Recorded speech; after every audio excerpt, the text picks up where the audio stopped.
Isar, Mm-hmm. I have a problem. I am pressing at the light switch Yes. and nothing is happening. Why do you think that may be the case? Try it a few more times. It resets itself. What do you mean it reset itself? It's a light bulb. Yeah, but I use it with my phone. Like I have the controls on my phone. What? Like, what? Why? Because it's easier to control it from your phone. I mean, clearly not. I am pressing at the button and it's not opening. So what kind of wait? So you guys changed the light bulbs in the house, Yeah, we have a few different type of light bulbs around the house. like AA, like good energy, like that kind of light bulbs, or Fluorescent, LED. 3000 keys. Yeah, they are LEDs, but they have smarter features. huh? Like one you can use it with your phone, and one you can use it with a remote control. I heard before about the smart bulbs. My brother had one, but it was directly connected to Alexa. So I was just kind of curious, like, how did you get them, or like, what kind of things they can do in a way? Ours can also connect to Alexa, but we don't have an Alexa, so we have to use it on our phones. I bought it on the grocery store for like cheaper than usual. So Well, that's good. it's a bit wonky. I don't really get it. Why everything needs to be smart in the eyes of technology producers? We don't need that smartness in our household, I think. Like, I'm not against smart houses or smart products, but do we really need smart bulbs? Apparently I do, but Like, I really want to understand. I just want to understand the reasoning behind. How does it help you? well, I like to control things on my phone. Think about it. You want to do something, but you don't have to stand up for it. Like, it really matches with the thing I do at my job right now, because I'm designing lighting products, and architects or the customers always ask for the protocol. I'm not really sure about how it is, but it is a controlling unit and a controlling protocol. So architects or the designer just set up some scenarios for the lighting users, and they can dim it. They can change the brightness of, Like a mode? Yeah. Like, oh, I'm in the cinema mode now, and the lights change into that kind of a setting. it's a different kind of adjustment. You can change the RGB or the tone of the color. But the thing I'm saying is it's just controlling the brightness of the light. So you can decide which lamp will be on which brightness level with a control unit. So to make the lighting unit and the house communicate with each other, you need specific drivers. So I can get it, having a need for some kind of a control unit between your light bulbs and yourself, but Yeah. I don't really get it because those devices literally they really make it hard to produce lighting units. Anyway, I'm so No, angry like- with this. For me, sometimes I can see in like larger houses or environment where you need to access the bulb or like lighting in a general, in a more compact like platform like your phone. But I'm living in a really tiny apartment already, and there's not that many light bulbs. I just can't really picture like how helpful it is. Besides that, oh, I'm in bed and I don't want to get up to close the light scenario. Okay, let me tell you, because it is funny. This was going to be my example too, Elif. I think that's a great need though, because Yeah. I recall the times that I wanted to be able to reach the light switch from the bed while laying down, because I laid down, but I failed to do the things that I should have done. I failed with life, and the light is still open even though I'm under the sheets. And I remember throwing stuff at switch Oh no. in order to be able to close it from the distance. unsuccessfully too, by the way, because of the whole, failure. Well, I get that. Like, I can see how it is useful, but this technology does not just fall from the sky. And how much of this hassle is worth to make something this basic as like light bulbs? It's just a light switch on and off thing, or even with the additional functions, it still can just be tied to a light switch, just to make that thing a smart device. Because when you add these functions, you also add more possibilities of this thing to malfunction. I don't really see the point in that. Let me ask you something. When I was very young, the new hot thing that they used to put in all the houses was these round light switches. Oh, yeah. Yeah, we had one of those. I didn't have it. All the rich kids had it. I feel the same. Edith. Yeah, I remember being very jealous of the people who had those. This thing, you can rotate it, and once you rotate it, it adjusts the brightness, like how Enes describes the thing he does. Yeah. But like just a quick information, that technology does not work with the LED lights. So only halogen lamps works with that. I mean, you can do dimmable LED lights, and there's a way to do that. But That's so hard. I mean, what I was gonna go is, say you want a dimmable light in your house, Binali, Yeah. and you go to the store, and there you have two options. One of them requires you to dislocate a thing from your wall and attach the new thing that you are not sure whether if it would fit or not. Maybe you also need to change the way the lamp is attached to the ceiling. Definitely. And the other thing is just a light bulb. You screw the old one out, put the new thing in, and you activate it and it works. And there's an app for it to control the dimness. Otherwise, the whole thing is just the way it was. Which one would you prefer? Would you prefer destroying your wall or getting the app? I don't know because, well, I'm actually on very fans because there's an app for it. Just gave me a visceral reaction. That literally is one of my least favorite sentences to hear. So I might actually destroy my wall. But it might not be for the light bulb. It might just be from the reaction. I feel like you guys are so stuck on lights, but think about all the other possibilities. Like I want to describe you my dream morning routine. Okay. I don't have an alarm clock because when I want to wake up, my blinds open and the light comes into the room and I wake up with the light.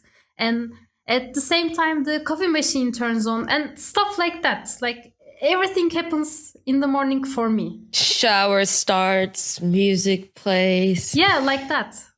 Okay, I have 3 objections to this. First, light wouldn't wake you up. Yeah. Opening the curtains wouldn't wake you up. It would. I mean, maybe it would wake her up. It would not wake me up. Also, it certainly wouldn't work in the cloudy days. Alarms don't wake me up. Light wakes me up. No, I wake you up. Solutions. But you are also smart. Ines. Yeah, I am. Enes is right. I am a smart appliance. But the argument was not a smart thing couldn't wake you up. It was light wouldn't wake you up. When I was living in dormitory and my roommates used to close the curtains before we went to sleep, then I wouldn't wake up the next day and it was a big problem. Then we started to leave the curtains open when we went to sleep and I was able to wake up. Moving on to my second objection. And actually, if this objection shoots you dead, I won't need the third one. So, like, this is a very strong argument. You already can do that. There is a device. It's a sort of mechanical thing called, it's a timer. Oh. That you attach to the Curtains. power plug, and then you put the plug on the device. And you can adjust at what times electricity goes out and on what times it doesn't. I didn't say anything about that. I just can't afford it. Yes, you can. Timers are, the type of mechanical things that I'm talking about, as far as I know. Why aren't we doing that? I mean, Izel doesn't just tell the dream house from like imaginary house. She just can't have it because she doesn't have money. Yeah. Like I said, it's probably not very expensive, but in my experience, because my father used it, actually, let me tell you, my father used this device in order to feed the fishes in the aquarium that he used to have. He's actually not to feed the fishes. There's this thing that cleans the water. Yes. Yeah. Yes. Filter. The filter and the light in my father's aquarium was set in such a way that they would only work half the day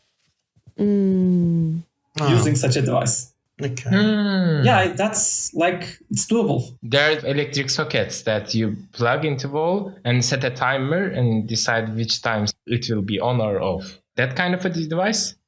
I mean, in this particular device I'm talking about, it's plastic, and around it there are like 24 little or 48 little gray things that you individually mechanically lift up or down. What was your third point, by the way? My third point is this. In my experience, usually the times that you need to wake up differ across days, not always in a predictable way. So you would still need to set it up in such a way that it defeats the purpose. But where the smartness comes in there, like I changed my alarm before I go to bed, I would change the time they would start on my phone and it would just work. It wouldn't work with mechanical ones. But how is that different from just doing it in the morning by hand?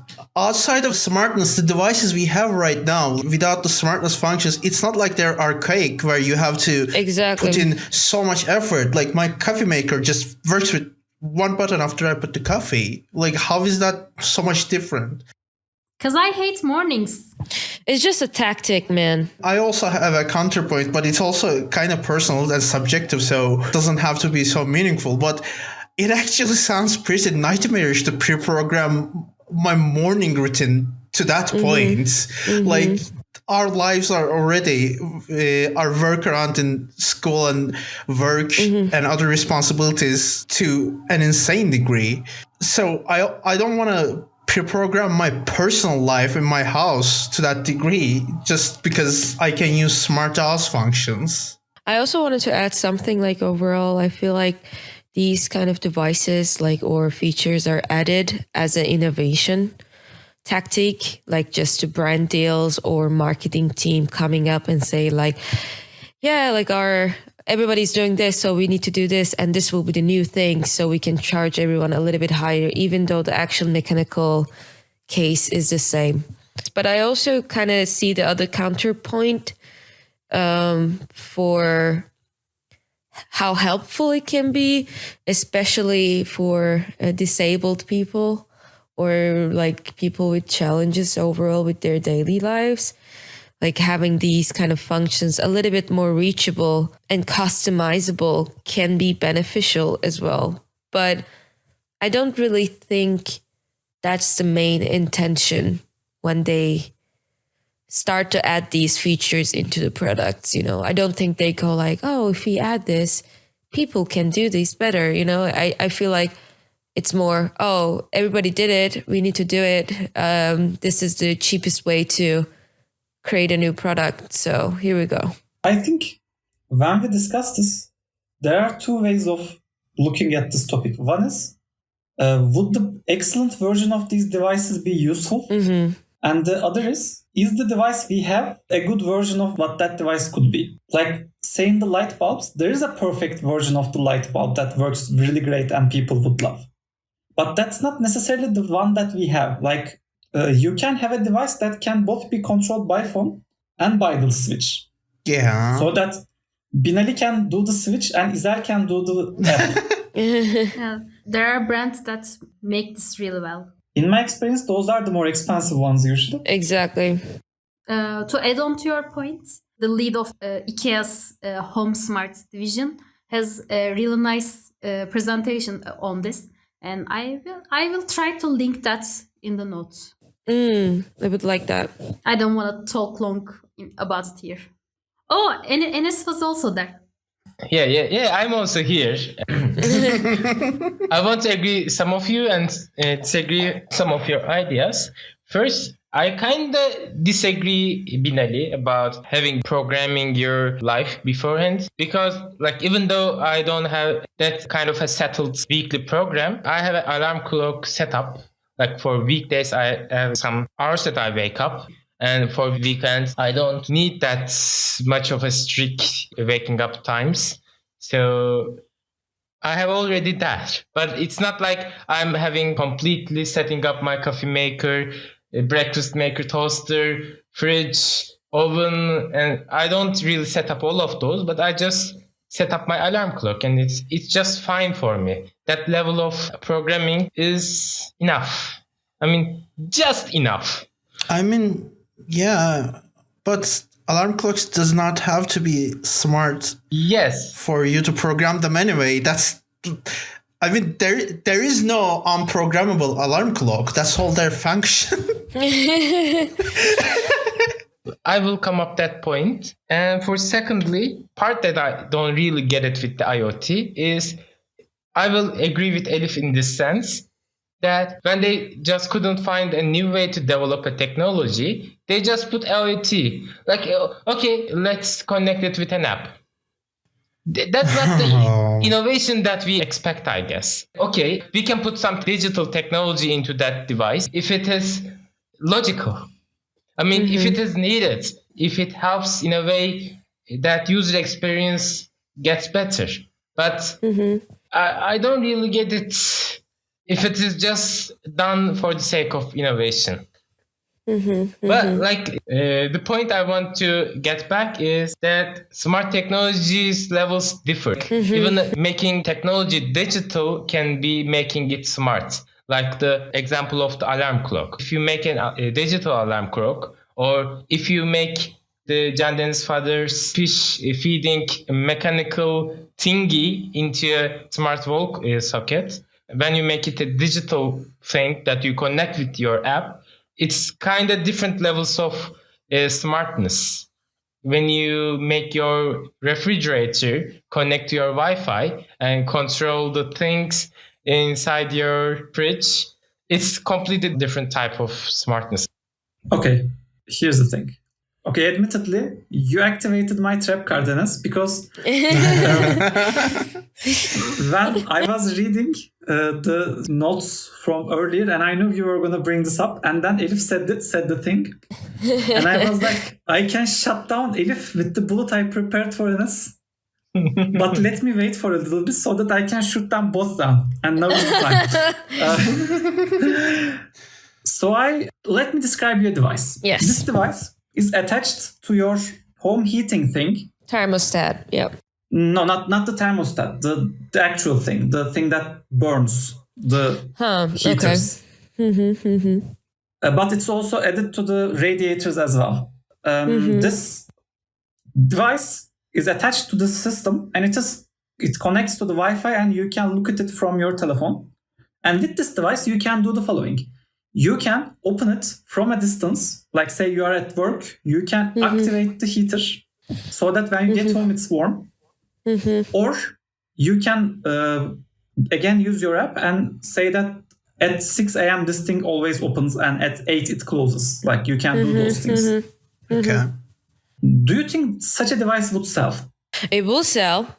For sure it will sell. But I'm sure there's a device like that already out there. Okay. Let me add something else.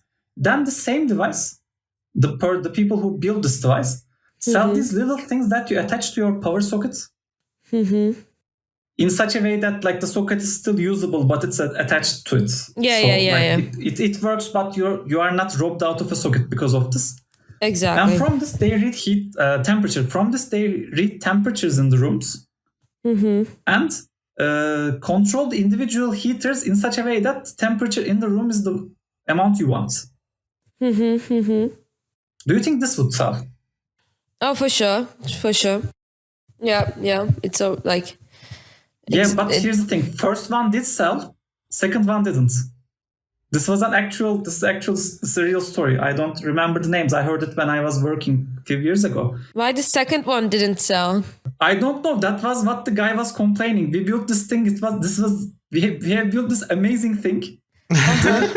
You can activate the heater from outside thing sells like cheeses and breads, like it goes around something. Hot Pockets sells like Hot Pockets.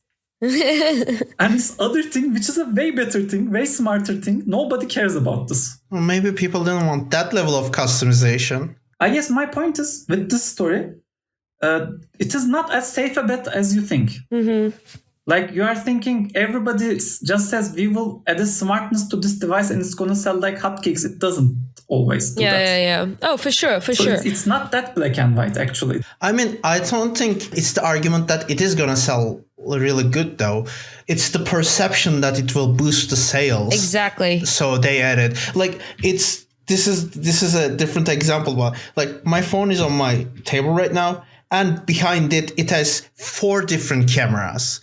And I didn't ask for this. I didn't want this. I don't use this. But when I bought this phone, literally every model had this amount of cameras behind, because that was the perception of the phone producers, that a phone at the base level has to have this thing. And it's kind of becoming a similar level of technology with the home appliances. I agree. And totally. I don't agree, because I find the extraification of cameras to be very harmless. Like, you look at it and say, why does this thing have 4 cameras? You hate it. But here's the thing. I don't think those 4 cameras create such a big markup, because if they did, and if they were unnecessary, somebody would sell a phone with less number of cameras for a lower price, and they would outsell the 4 cameras people. Because I think the price difference it creates for the end user is negligible.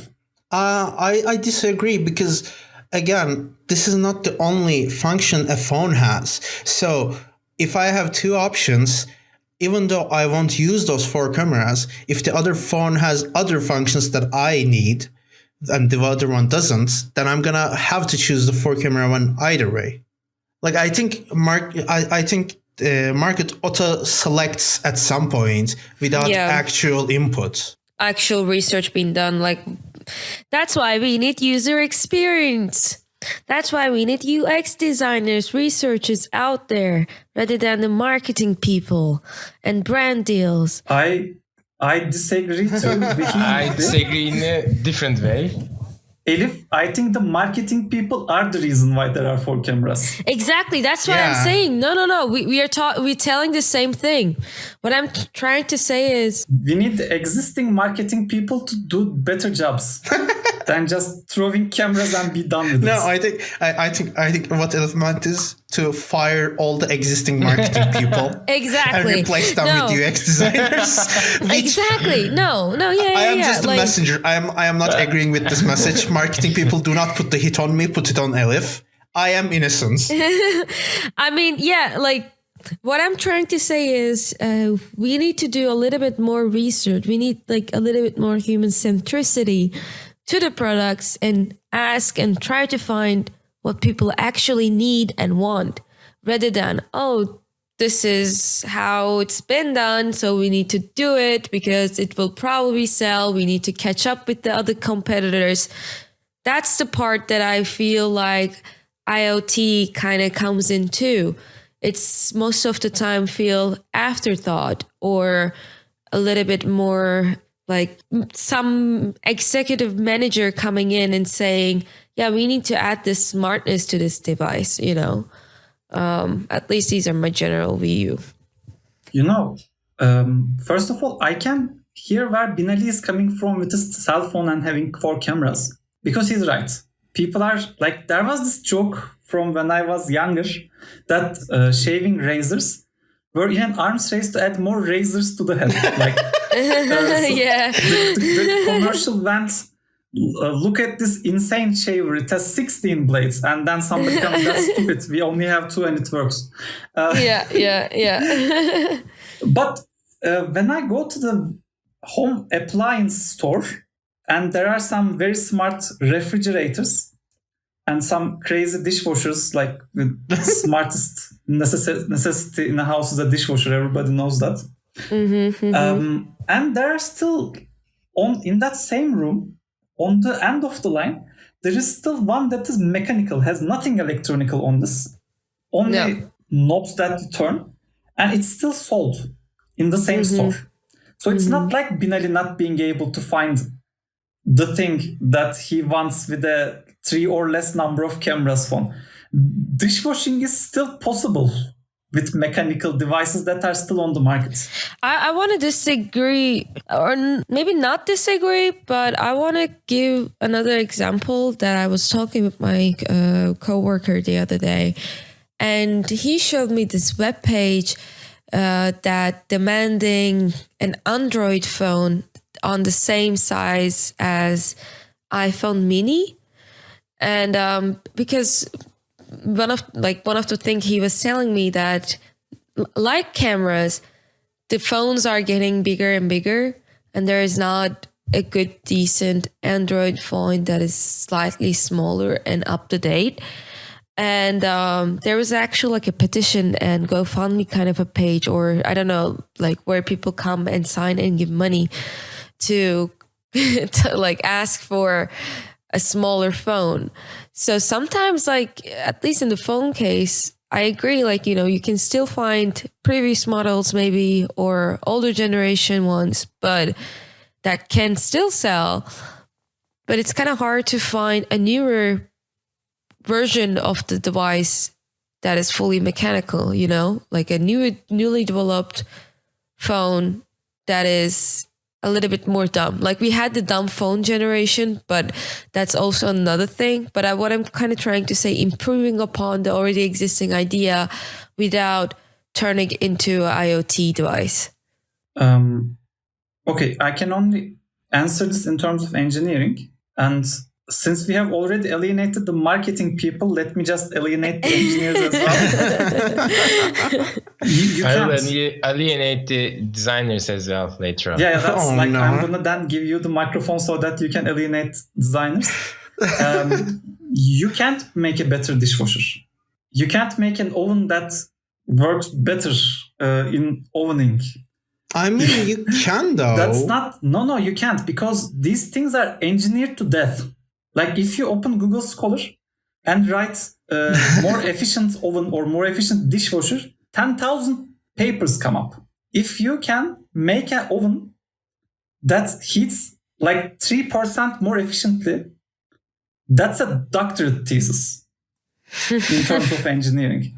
So I don't think there's any, like when there is an actual room for innovation like Roomba, that's immediately done. And like you can't make a better oven on the engineering front. That might not be so for the design, but like in terms of engineering, actually similar, kind of similar. there is very little thing you can add to the already existing devices. Like similar with cars, you can't make a better gasoline car, more efficient gasoline car. That's why people do electric cars. Actually, to solve this problem, if you look at from a designer's perspective, you will find your problem in a different way. When you say that you can't design or you can't make a better dishwasher, I can say that because I worked on a dishwasher project for my graduation project. So that's why I can talk about it easily. You can't design, it's really hard to design a new dishwasher itself.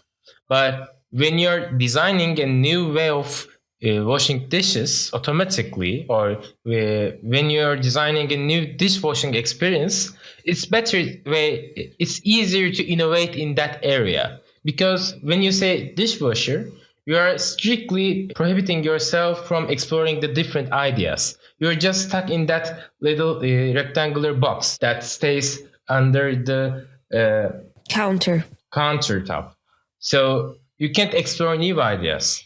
That was one of my problems with that project as well, because it was a dishwashing project, but the way they direct us was designing a new dishwasher in a way. So many of my friends that work with that advisor tried to design smaller dishwashers for individuals that stays on countertop. But the other way to innovate is just putting an app. It's like a cheating. That's why I'm already disagreeing with IoT that much. If it doesn't help, just talking from my real life experience, when I need my dishes washed when I come home, I just turn my dishwasher before I'm going to work. When I come home, my dishes are already washed. So that's the way I solve this problem. So I don't need my dishwasher to start in the middle of day so that I will have my dishes to be washed exactly when I come home. That's not the solution. So, but for oven, maybe it might be the case. So that's why I'm not really completely disagreeing with this thing. So in conclusion, so designers are not like designers on the market are literally the same. They are just putting some digitalization ideas of creating a new app as a solution. Designers are not different. If what you say is true and like there is not much improvement in terms of efficiency or like these ovens or dishwashers or other home appliances, then doesn't it actually make it worse for the future? Because the people who are making this, companies making this, have an incentive to sell the more expensive products, the products they market more. And then if there is not much room for improvement on the actual function of the device, then they're going to put all their like research and development, their all marketing into this smart appliance part of the appliances. And then if the push is in that direction always, because you can't push in the other direction, then doesn't it make it worse for people who are not chasing after these functions? Because even if it is an option to, like you said, go and buy that one without those functions, it's not going to be as available as much. It's not going to be as marketed as much.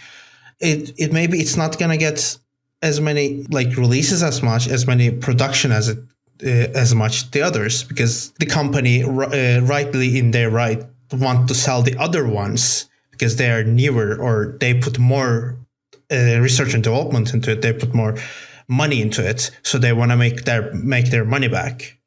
I think you can also say that this might also improve in a way that, as we all know, older dishwashers are the best that's ever made from 30 years ago or something. Like from then on, the companies didn't make such sturdy machines, so people would buy again when their machines broke. So the smart thing also may be a way to sell again and more. So if they do smarter things, they wouldn't have to do machines that you would have to buy again when they broke.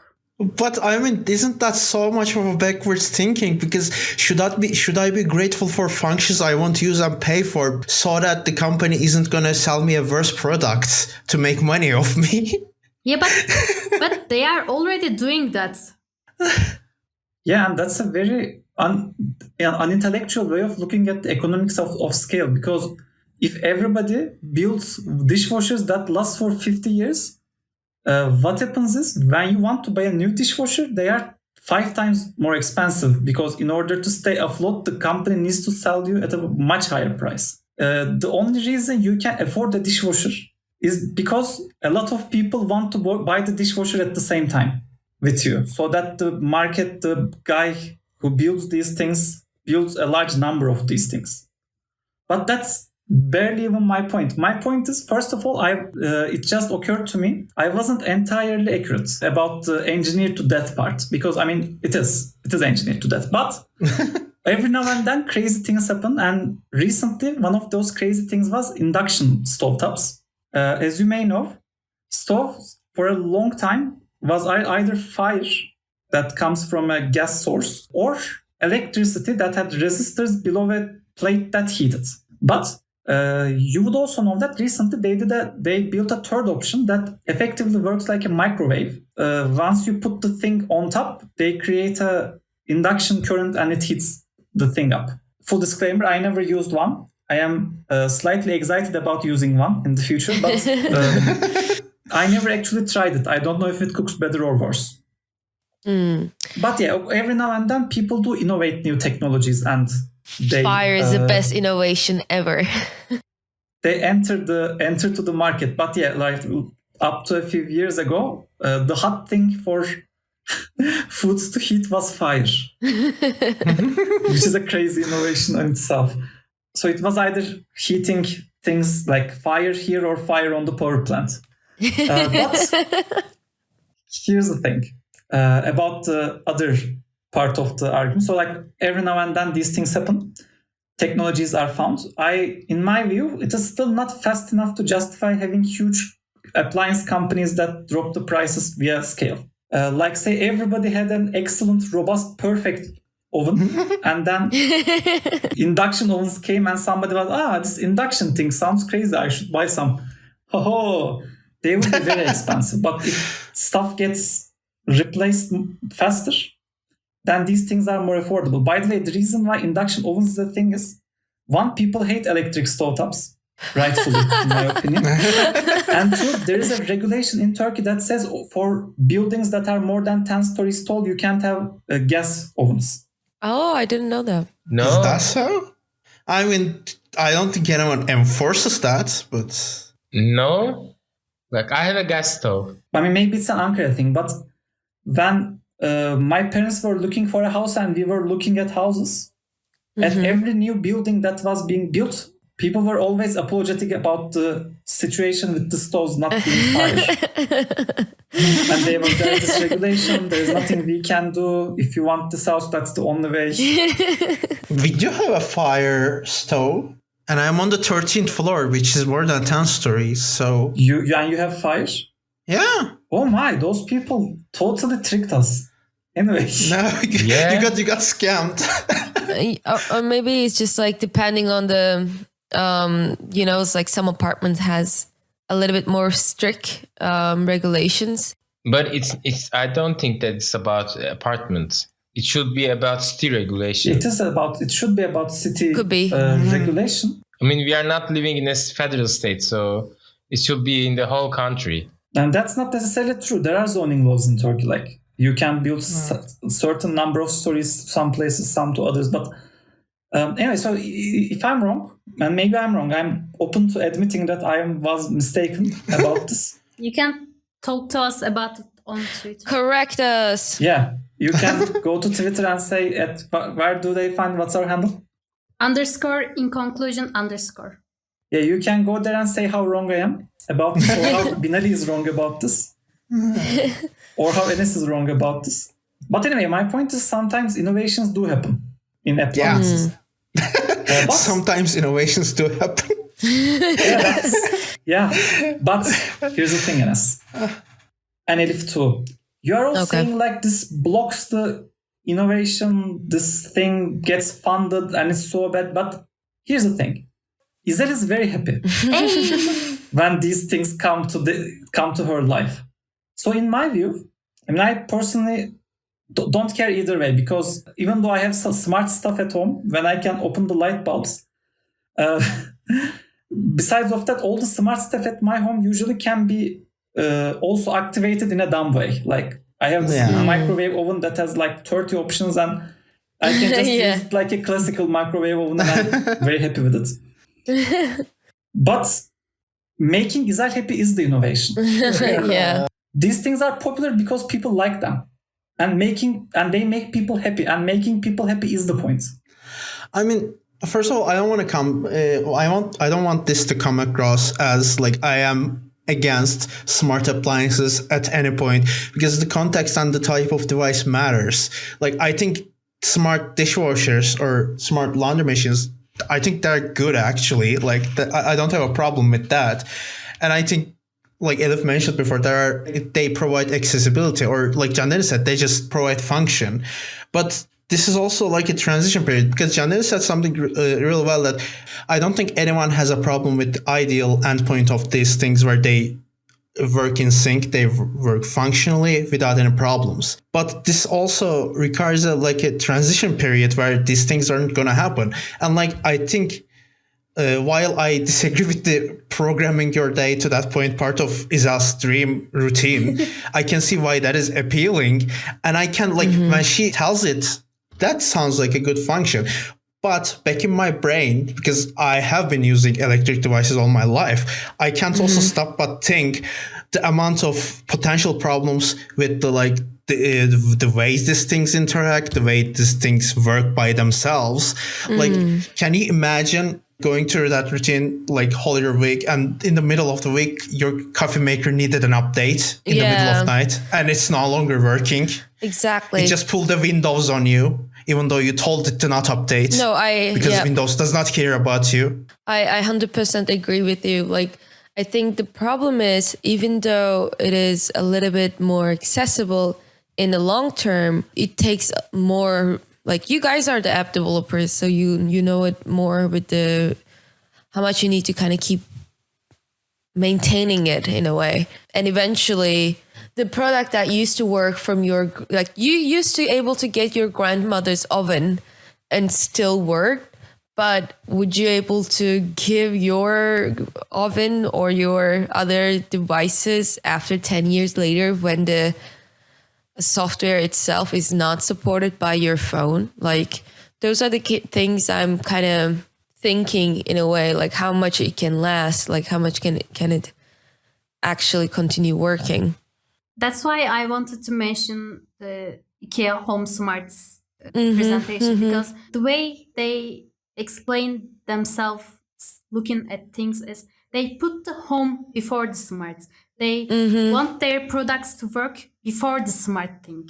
Like the IKEA light bulb we have just works perfectly without even touching the remote, or we didn't even buy a piece that makes it even smarter. And it works, it still works as a normal light bulb without it.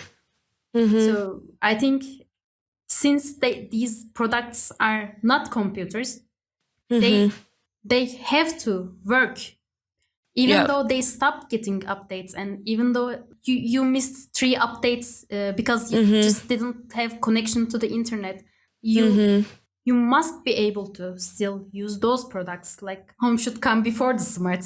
Exactly.